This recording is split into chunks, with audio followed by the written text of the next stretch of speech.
The highway stretched endlessly through the heartland, a weathered ribbon of asphalt cutting through golden grasslands where silence speaks louder than words. Marcus had been driving for hours, each mile carrying him further from his own unresolved past, when the weathered sign first appeared, Riverside Motel in chipped white letters against rusted metal. Something about its profound stillness made him slow his sedan, dust billowing around worn tires, as he pulled into the empty parking lot, where not even a whisper of wind disturbed the absolute quiet surrounding the abandoned structure. The motel stood like a forgotten memory suspended between reality and dream, its pale blue paint peeling in long, melancholic strips that revealed layers of history underneath. Windows clouded with decades of accumulated dust seemed to hold entire narratives behind their opaque surfaces. Rational travelers don't explore abandoned places, don't allow themselves to be drawn into the magnetic pull of unknown stories. Yet Marcus felt something inexplicable tugging at the edges of his consciousness, a subtle invitation from this place that seemed to exist outside of conventional time. Inside the main office, time had crystallized into a perfect, undisturbed tableau. Registration books lay scattered across the reception desk, their pages brittle and yellowed, telling silent stories of travelers long forgotten. Photographs hung askew on wood-paneled walls, family portraits where faces seemed to watch with an unsettling intensity, their eyes tracking every movement, every breath. A single key remained hanging on a tarnished hook, its brass surface dulled by years of neglect. Room 17, waiting, always waiting. Each step across the worn carpet felt like disturbing a carefully preserved archaeological site, where memories were embedded not just in objects, but in the very texture of the space. Floorboards creaked with the weight of untold histories, and faded wallpaper, with its repeating geometric patterns, seemed to pulse with unspoken emotions. Room 17's door stood slightly ajar, an intentional invitation that felt both welcoming and profoundly unsettling, as if the room itself was a living entity with its own complex narrative. An open suitcase sat on the bed, untouched and preserved like a time capsule waiting to be discovered. Photographs spilled from its contents. A woman in a crisp 1960s sundress, her smile both hopeful and melancholic.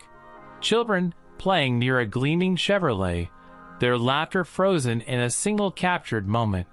A man in a military uniform, his expression a mixture of determination and barely concealed vulnerability. Handwritten letters were carefully folded, their edges softened by time and countless moments of tender handling. The most weathered letter, dated 1967, revealed a profound family tragedy that resonated with a universal human experience of loss and hope. It spoke of a husband who never returned from Vietnam, a wife who maintained an unwavering vigil of waiting, and children who grew up in perpetual anticipation of a reunion that would never materialize. This wasn't merely an abandoned motel. It was a shrine to unresolved grief, a physical manifestation of love interrupted and hope suspended. The silence surrounding Marcus was not emptiness, but a profound, carefully maintained memorial. Every dust-covered surface, every faded photograph whispered stories of human resilience, of connections that transcend physical separation. The room seemed to breathe with the accumulated emotional energy of a family's unresolved narrative, each object a testament to the complex ways humans process loss, maintain hope, and preserve memory. As evening light filtered through grimy windows, casting long, intricate shadows across the room, Marcus understood he was witnessing something far more profound than a simple abandoned building. He was experiencing a living archive of human emotion, a space where time seemed fluid and memories tangible. The Riverside Motel represented more than physical decay. It was a profound metaphor for the human experience, how we hold onto stories, how we create meaning in the face of inexplicable loss. The personal artifacts scattered throughout the room told a story larger than any single family's experience.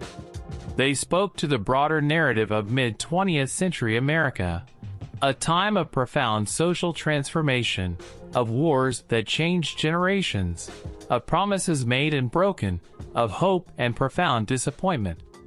Each photograph, each letter became a fragment of a larger mosaic, revealing the intricate emotional landscape of a nation wrestling with its own complex identity. In that moment, standing in room 17, Marcus realized that some stories don't truly end. They simply pause, waiting for someone to listen, to bear witness, to understand. The Riverside Motel was more than a physical space. It was a repository of human complexity, a silent keeper of memories that refused to be forgotten. And as darkness gradually enveloped the room, the boundary between past and present, between memory and reality, became beautifully, hauntingly indistinct. The highway stretched endlessly, a gray ribbon cutting through wheat golden plains. John Miller gripped the steering wheel, his weathered hands tracing familiar paths, as dust clouds drifted behind his aging sedan. It was just past midnight when the flickering neon sign emerged like a phantom. Memory Motel vacancy. The motel stood frozen in time, a decaying monument to forgotten travelers and silent stories. Peeling paint and weathered wooden panels suggested decades of neglect, yet something about the structure seemed meticulously preserved, like a carefully maintained museum of lost memories. John pulled into the gravel parking lot, his tires crunching against loose stones. The sound seemed to break an unnatural silence that hung around the building like thick fog. No other vehicles were present. No lights burned in any of the rooms. Just absolute, consuming stillness. As a professional documentary photographer specializing in abandoned Americana, John had seen countless forgotten spaces. But this motel was different. Something about its architectural lines, the precise symmetry of its windows, the way shadows pulled around its foundation suggested a narrative far more complex than mere abandonment. He grabbed his camera bag and stepped out, the night air cool against his skin. Each footstep towards the main office felt weighted, deliberate. An old-fashioned bell hung above the door, its brass surface dulled by years of disuse. When John pushed the door open, it didn't creak, it whispered. Inside, everything was immaculately arranged.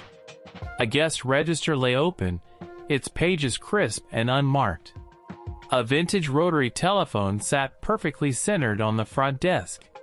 Dust hadn't settled here, it was as if time itself had been suspended, waiting for someone to understand its story. A photograph caught John's attention. Mounted in an ornate silver frame, it depicted a family mother, father, two children standing in front of this very motel. Their expressions were simultaneously proud and melancholic. The image seemed professionally staged, yet something felt slightly off. The woman wore a dress that seemed decades out of sync with the other figures. The children's eyes held an unsettling intensity that suggested they understood something adults did not. And the man, his smile didn't quite reach his eyes. John's professional instincts kicked in. He began documenting the scene, his camera capturing minute details. The perfectly aligned pencils, the pristine registration cards, the way shadows seemed to bend around certain objects. Each photograph revealed layers of meticulously maintained mystery. As he explored further, he discovered something extraordinary. Behind the front desk, tucked into a hidden drawer, lay a collection of handwritten letters. The paper was high quality, the ink unfaded. They were dated across multiple decades yet appeared as if written yesterday. The first letter, dated 1953, spoke of a family's dream to create a sanctuary for travelers. Souls. The language was poetic, almost prophetic. Subsequent letters traced a narrative of hope, ambition, and something darker lurking beneath the surface. One letter, written in 1967, contained a haunting passage. Some memories are too powerful to be forgotten. Some stories demand to be preserved, even when those who lived them have long since disappeared. John realized he was witnessing something beyond a simple abandoned motel. This was an elaborate memorial, a carefully constructed archive of human experience. Someone or something had been maintaining this space, keeping its stories intact. As midnight approached, subtle changes occurred. Shadows seemed to lengthen. The temperature dropped imperceptibly.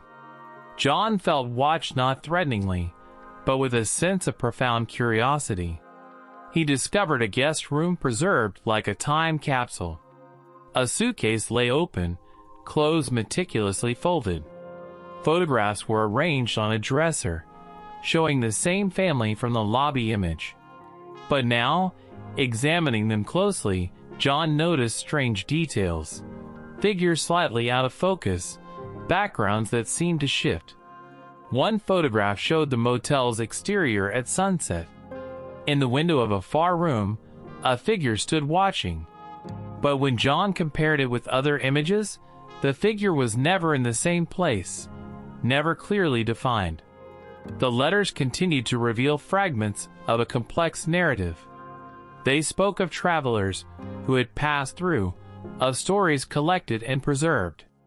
Not just memories, but actual essence, something more profound than simple recollection.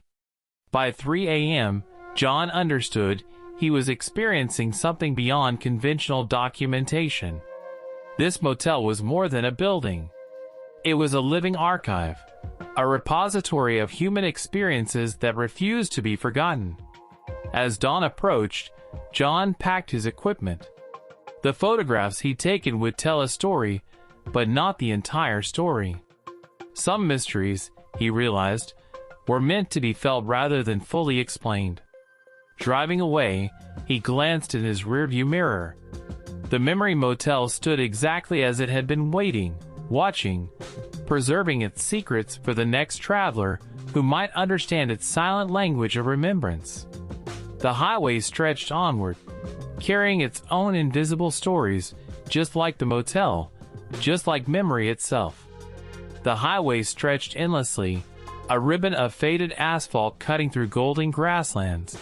When the weathered sign first appeared, Riverside Motel in chipped white letters against rusted metal. Something about its stillness made Marcus slow his sedan, dust billowing around the tires, as he pulled into the empty parking lot. No breeze stirred. No sound interrupted the profound silence. The motel stood like a forgotten memory, its pale blue paint peeling in long strips, windows clouded with decades of accumulated dust and forgotten stories. Marcus knew he shouldn't stop. New rational travelers don't explore abandoned places. But something, a whisper, a subtle magnetic pull, drew him toward the main office.